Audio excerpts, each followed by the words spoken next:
Corona काळात सेवा बजावलेल्या आशा सेविका, अंगणवाडी सेविका आणि मदतनीस यांच्या प्रलंबित प्रोत्साहन भत्ता मिळावा या मागणीसाठी जामोद ग्रामपंचायतीसमोर आंदोलन सुरू आहे। प्रशासनाने 23 महिन्यांचा भत्ता मिळवून देण्यासाठी कार्यवाही करण्याचे आश्वासन दिल्यानंतर आंदोलन तात्पुरते स्थगित करण्यात आलं।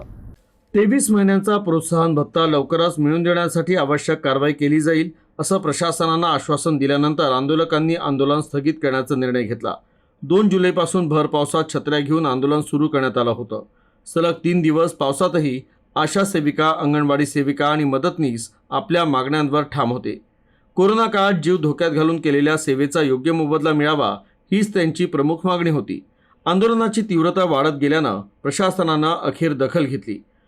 तालुका आरोग्य अधिकारी डॉक्टर उज्ज्वला पाटील आणि जामोद ग्रामपंचायतीच्या सरपंचा गंगूबाई दामधर यांनी आंदोलनस्थळी भेट देऊन आंदोलकांशी सविस्तर चर्चा केली। यावेळी उर्वरित 23 महिन्यांचा कोरोना प्रोत्साहन भत्ता लवकरात लवकर संबंधित लाभार्थ्यांच्या खात्यात जमा करण्यासाठी वरिष्ठ स्तरावर पाठपुरावा करण्यात येईल असं आश्वासन देण्यात आलं। प्रशासनाच्या सकारात्मक भूमिकेनंतर आंदोलक महिलांनी तात्पुरतं आंदोलन मागे घेण्याचा निर्णय घेतला। यांची कोरोना काळातली जी थकबाकी आहे त्याचा आता आम्ही म्हणजे मी तालुका आरोग्य अधिकारी म्हणून पाठपुरावा करू। त्यांना पैसे मिळाले नाही, त्याच्यात थोडी दिरंगाई झाली, ती थोडी चूकच झाली।